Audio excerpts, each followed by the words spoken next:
Donc ici, ce qu'on cherche, c'est l'apothème de la base de notre pyramide. Donc ça se passe environ ici. Donc mon image n'est pas parfaite, mais c'est pas mal ici la mesure qu'on cherche. Donc l'apothème de notre pentagone.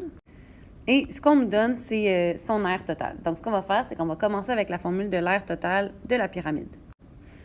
Nous, on cherche l'apothème de la base. Ça veut dire qu'on cherche une mesure qui va se retrouver dans la formule de l'aire de la base de notre pyramide. Donc, ce qu'on va aller faire, c'est préciser ces formules-là. Donc, celle de l'aire de la base et celle du périmètre de la base, on va aller préciser ça. Donc, puisque ma base est un pentagone régulier, on va écrire CAN sur 2 comme formule d'aire de la base. Puis pour le périmètre de la base, je vais écrire NC parce que le périmètre d'un polygone régulier, la formule, c'est NC. Nous, dans le fond, ce qu'on cherche, c'est ça ici. Donc, on cherche l'apothème de la base. Ça veut dire qu'on a besoin de l'aire totale, de la mesure de côté, du nombre de côtés, mesure de côté, et de l'apothème de la pyramide. Donc, on va aller remplacer toutes ces lettres-là par les informations qu'on a pour pouvoir aller isoler l'apothème de notre base. Donc, si on voit à l'aide des couleurs de surligneur ce que je vais aller remplacer par quoi, la seule chose qu'on pourrait avoir l'impression qu'on n'a pas, c'est le N.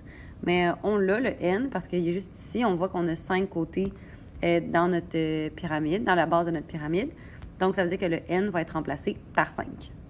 Donc, maintenant, pour aller isoler notre A, il y a plein de choses qu'on peut faire, mais moi, ce que je vais commencer par faire, c'est faire le calcul au numérateur, donc le 6 fois 5, puis ensuite de faire le calcul au numérateur ici, le 5 fois 6 fois 14. Donc, on arrive ici où on voit que l'expression algébrique qui représente l'aire de ma base, c'est 30A sur 2. Puis ensuite, dans le fond, on sait que 420 divisé par 2, dans le fond, ça va être mon aire latérale. Nous, ce qu'on cherche, c'est d'aller trouver le A tout seul. On a deux choses qu'on peut faire ici. On pourrait faire un fois 2 à chacun des termes, donc 270 fois 2. Faire un fois 2 ici pour annuler le divisé par 2, puis faire un fois 2 là pour annuler aussi le divisé par 2. Par contre, puisqu'au numérateur ici, ça se divise super bien par 2 dans les deux cas, je vais préférer aller faire la division par 2.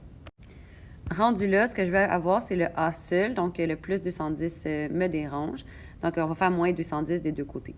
Pour ceux qui auraient pensé qu'ils pourraient faire un divisé par 15, vous pouvez faire un divisé par 15 si vous voulez, mais à ce moment-là, vous devez vraiment le faire à chacun des termes. Donc, divisé par 15, divisé par 15, divisé par 15. Mais moi, j'aime mieux faire la soustraction. Et finalement, pour avoir le A ici seul, en ce moment, le A il est multiplié par 15, donc on va diviser par 15 des deux côtés.